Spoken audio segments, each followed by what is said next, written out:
So you like hang with the surfers here at the beach a lot? Yes, I pinch. It handled beautifully. We call it Previa. And it's engineered to withstand the elements. That means it's tough.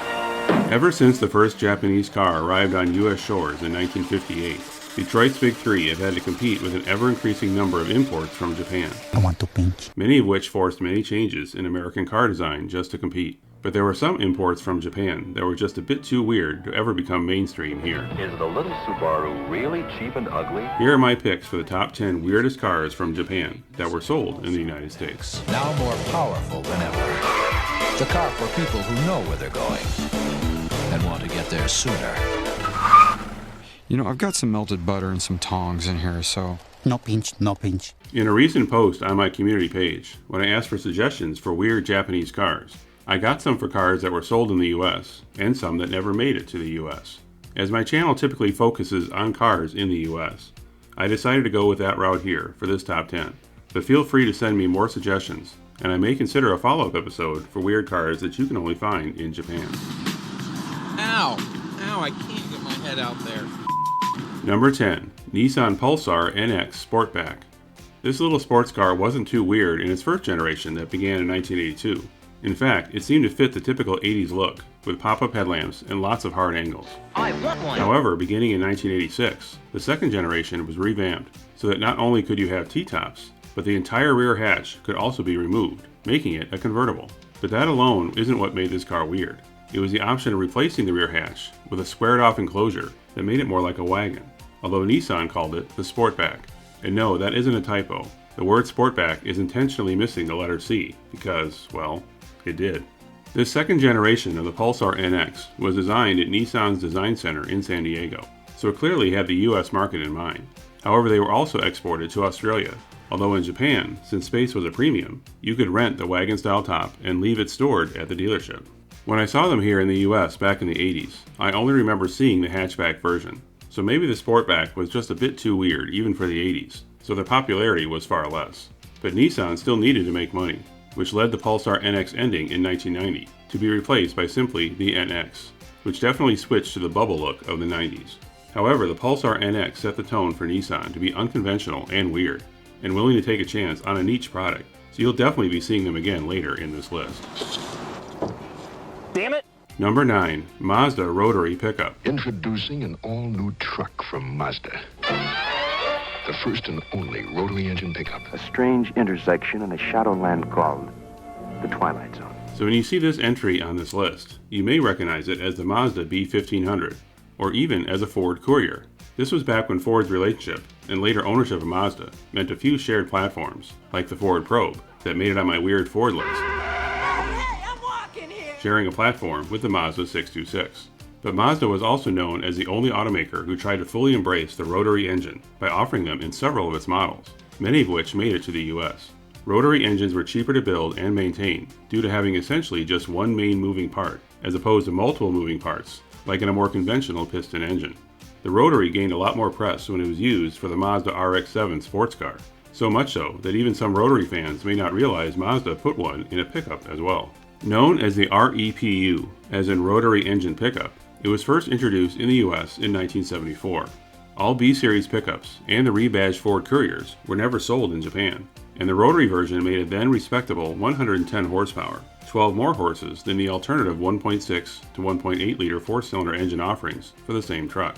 The rotary was touted as a more fuel-efficient option and easier to maintain, and although the latter may be true to some extent, the former was not, as rotary engines, by their very design, consume and ultimately waste more fuel, as unburned fuel tends to make its way out through the exhaust, which is why it's not uncommon to see fire coming out of a rotary engine exhaust, as some fuel ultimately gets ignited there.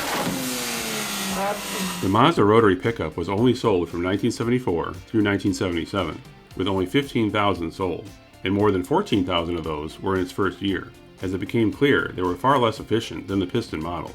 So not surprisingly, when the next generation of the B-Series was to start in 1978, the REPU was discontinued. Finding one of these today is a rare treat, but likely a struggle to find parts to keep it running. Number 8. Subaru 360. The little Subaru. Wow. This tiny city car enters this list for the same reason several others made it onto my other weird car lists. It's not exactly attractive, although some may say it's cute, but I'm not one of them. The 360 was Subaru's first production car when it went up for sale in Japan in 1958. Weighing in at only 1,000 pounds and powered by a rear-mounted 2-stroke inline 2-cylinder engine, it was far smaller and far less powerful than most anything on the roads in the US. The little Subaru goes anywhere and parks anywhere. And being a 2-stroke engine, you had to pre-mix the oil with the gasoline. It even had rear-hinged suicide doors. Yet despite those drawbacks, it actually made it to the United States 10 years later, thanks to Malcolm Bricklin. Bricklin's name may be more famous for his SV1 sports car in 1974, and his importing of the Yugo to the US in 1986. Oh, come on, you can do this, buddy! You got this! But in the 1960s, when Bricklin first saw the Subaru 360 in Japan, he set out to bring the 360 to the US, as its size was small enough to make it exempt from US safety standards, so the car didn't need to be modified to be legal on US roads. This led to Bricklin founding Subaru of America and began imports of the 360 to the US in 1968. Approximately 10,000 copies of the 360 made it to the US from 1968 to 69, but it was in 1969 that Consumer Reports, which would later go on to kill other car models, labeled the 360 as not acceptable and unsafe for American roads. And for the 360, and despite what Consumer Reports would later do for other cars, I'm going about 20. Their opinion of the 360 was spot on. 25. There were many comparisons of the 360 to the much more established Volkswagen Beetle, whose design made the 360 its closest competitor. Yet the Beetle was a far better car, which itself is a very sad statement. And all kinds of people are driving Subarus. Subaru stopped imports of the 360 in 1969, but it wouldn't be the last weird car that Subaru would bring to American shores. Including some very groovy chicks. Number 7. Suzuki X90.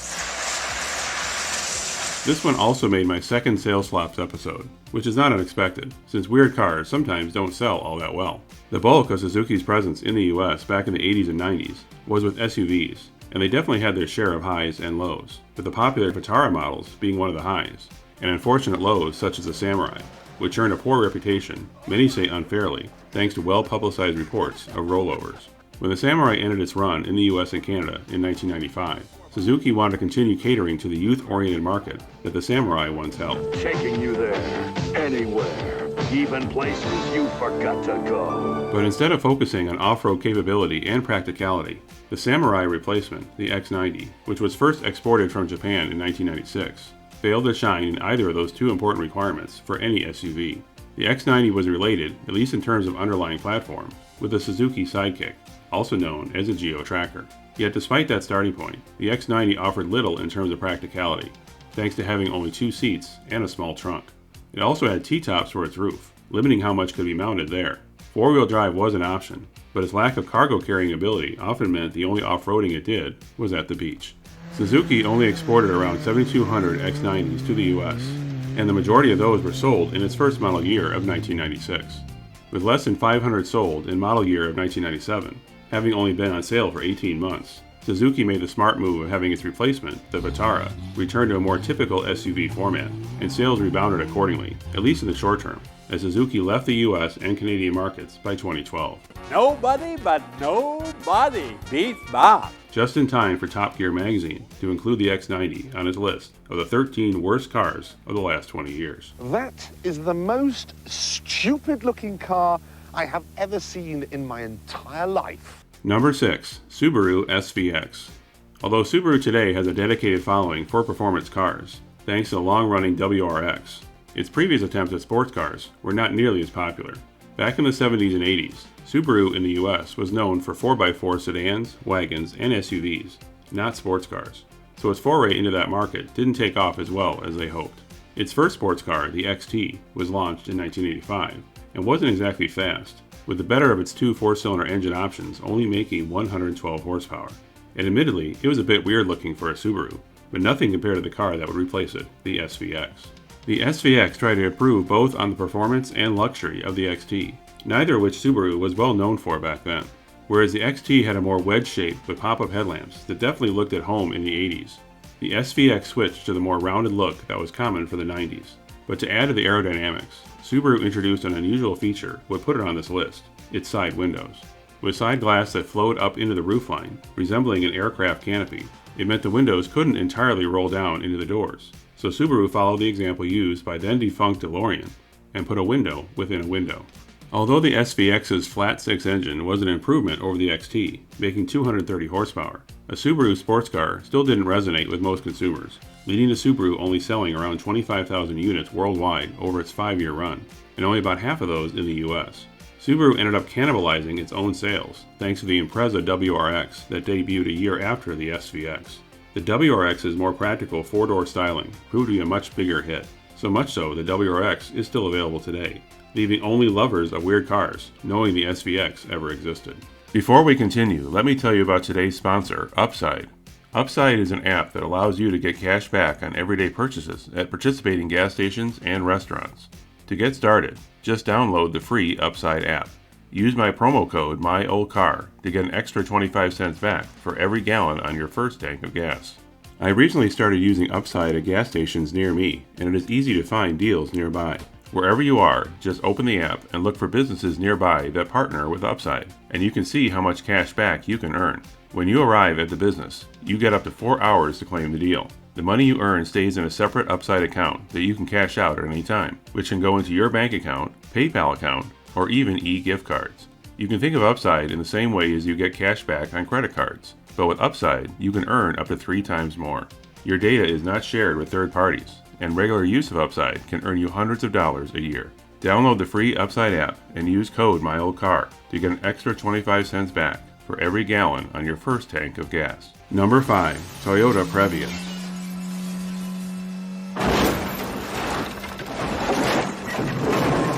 The Previa was the second minivan that Toyota imported to the US, and it was its second attempt to compete against the minivan leader at the time, Chrysler.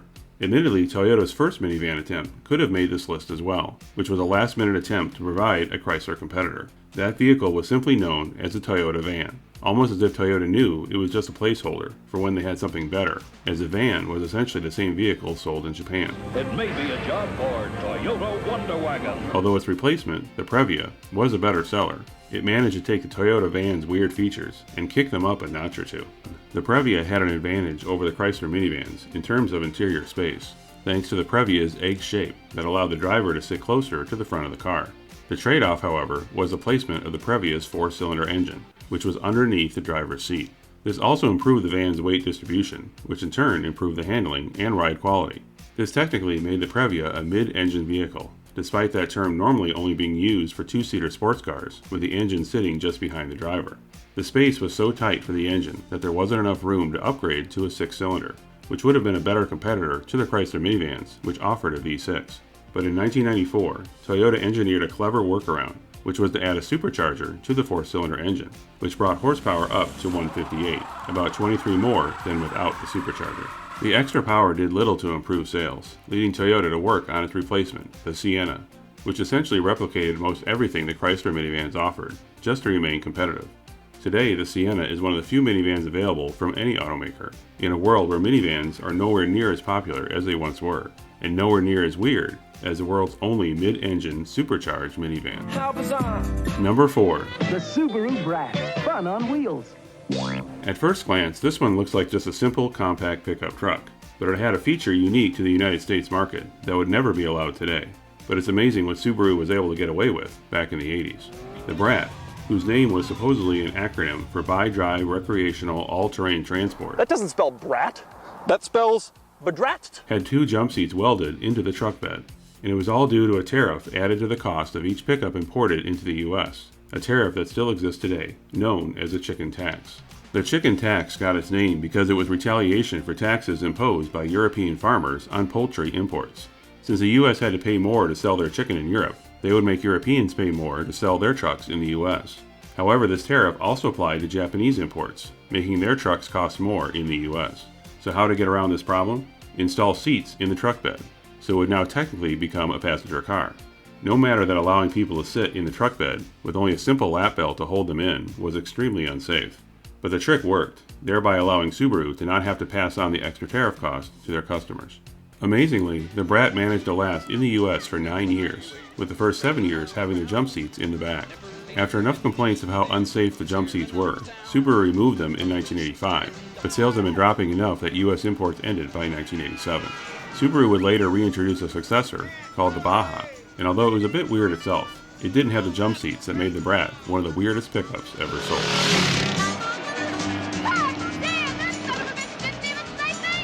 Number 3. Isuzu Via-Cross. During the 1980s, Isuzu was an up-and-coming automaker, but needed help from other automakers like GM to survive. Isuzu. But as they gained more of a presence in the 90s, with the increased popularity of their SUVs, Isuzu decided to take a bigger risk with a new, more youth-oriented SUV, named the Via-Cross. Initially released in Japan in 1997, Isuzu began imports of the Via-Cross to the US in 1999. Although it shared several parts with the more popular Trooper, from the outside it looked nothing like the Trooper, and instead looked, well, weird. The only body style offered for the Via-Cross was a two-door, which limited its practicality, although being a two-door was presumably expected to be more liked by younger buyers. It also offered full-time all-wheel drive, again as they expected younger buyers would want to take it off-road. Hey! You left your wallet on the trunk! Motor Trend included the Via-Cross in its top 10 sport utilities for 1999 because it had the most unique styling. Basically a nice way of saying it was just weird looking. Only 4,153 units were sold in the US between 1999 and 2001, which may sound like it was a sales flop. However, Isuzu intentionally limited its production to make it more of an exclusive vehicle, so it's entirely possible that production after 2001 may never have been in the plan. This is a weird swing for the fences that did not in any way work. Although it didn't help that far less were sold in its home market, since its relatively large size for a two-door SUV forced more taxes on Japanese sales. The whole exclusive angle ultimately didn't matter, as Isuzu sales kept dropping after 2001, leading to them leaving the US market in 2009. Although if you like weird cars, seeing a Via-Cross, complete with its snake fang grille, is a rare treat. That some wags think looks like it came from outer space. Number 2. Honda Element. I want to pinch. Prior to the 2000s, Honda had most of its success in the US market thanks to its compact cars like the Civic and Accord, and later found success with their Odyssey minivan. However, Honda had a harder time breaking into the SUV market, with their first attempt being the Passport that they shared development with Isuzu. With the success of the CR-V starting in 1997 and the larger Pilot in 2002, Honda gained some assurance that they could take a bigger risk with a youth-oriented SUV. In 2003, Honda introduced the Element, which looked to me at the time as Honda trying a little too hard to be hip and cool, as opposed to any of its weirdness being practical. But for those who could get past all the gray plastic panels and its odd cube shape with a rounded roof, the Element was very practical, with suicide rear doors that provided a huge opening on either side, a rear door that split horizontally to allow for tailgating, and seats that could all fold flat to make it into a large sleeping area. There's a massive blind spot that you just, no, this is like the children like crosswalk killer. The floors were all rubberized, but unfortunately couldn't be hosed out as there was no drainage plug. Oh look, school bus stop ahead. How many children are we gonna kill today? And although the rear seats could be removed, its Honda CR-V based platform couldn't hold more than 675 pounds. It wasn't meant to look good.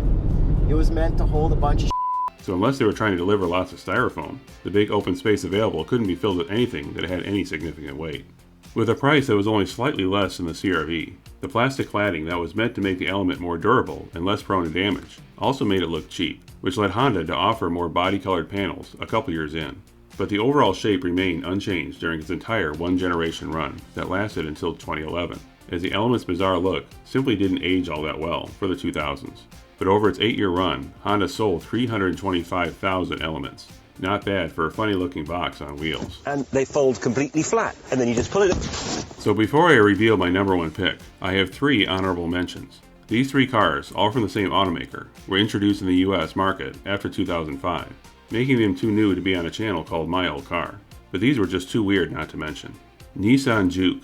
This subcompact 4-door crossover was trying to capture the youth market with a style that was, well, a bit polarizing. It was trying to be cute with its big round headlamps, but then its turn signals sat on top of the fenders, so the driver could see them blinking. Introduced for the 2011 model year, it had one redeeming quality in that its higher performance model, the Nismo, joined the lineup in 2013, but the Juke was dropped from Nissan's US lineup in 2017. It's okay, I'm on a mission. Nissan Cube. Okay, this one didn't even try to hide the fact that it could potentially be considered ugly. Released in the US market in 2009, this was the 3rd generation of the Cube, but the one and only generation that ever reached the US, and it left in 2014, 5 years before it ended production in Japan. Oh, and it wasn't even symmetrical, with the rear window wrapping around the D-pillar on just the right side. To try to make a cube more hip, you could even get a piece of shag carpet on top of the dash. I can give you what you want. Nissan Murano Cross Cabriolet, a convertible SUV. Why didn't anyone think of this before? Well, Chrysler did something similar with its PT Cruiser, and we know how well that worked out for them. It's 17.5. Oh, I can't even look at it. Convertibles and SUVs simply can't share the same space without losing the advantages each have on their own. Rumored to be a pet project for the wife of then Nissan CEO, Carlos Ghosn. Everything from the windshield back had to be completely redone on the existing Murano to make this monstrosity, and it is sadly destined to become known as the stupidest car ever made. The Murano Cross Cabriolet has the structural rigidity of an earthworm. Although it wasn't the last. Ever seen the Land Rover Evoque convertible? Number 1. The first generation of the Scion XB. I decided to put the first gen XB as number 1 because, at least in my opinion, it was weird and cool at the same time. And I don't think I'm alone in that regard, as many potential buyers complained that the second gen model didn't live up to the original. I thought of the first gen XB like an anime cartoon that came to life, and it definitely found its niche early on. The XB was sold alongside the smaller and less bizarre looking XA as the first cars available for Toyota's new sub-brand that they called Scion, their attempt to attract more younger drivers. With a few exceptions, such as the Supra and Celica, Toyota was better known in the US for their economy and family cars, and their customers tended to skew a bit older. However, in order to get young people to afford new cars, they had to be cheap, and not all that fast. With so many bubble-shaped cars in the 90s, Toyota decided to swing the entire other way, back to square, for the Scion XB. However, despite being a brand intended for young people, many buyers of the XB were far older, as in senior citizen age, as they liked the XB's impressive cargo room for its size, and didn't care if the cars weren't all that fast. But like any offbeat design, the first gen XBs needed an update, being replaced with a second gen model that rounded off all the corners, and looked too generic to be a future classic. Yes, I understand it was an acquired taste, so I get it if you think the first gen XB was ugly, but I like to call it oddly cool. Pretty music. Thanks for watching. If you like this video, click the like button and subscribe to my channel. If you once owned a car from the 80s to mid-2000s that you rarely see today and would like it featured in a future episode, leave a reply in the comments or contact me at the email shown here. See you next time.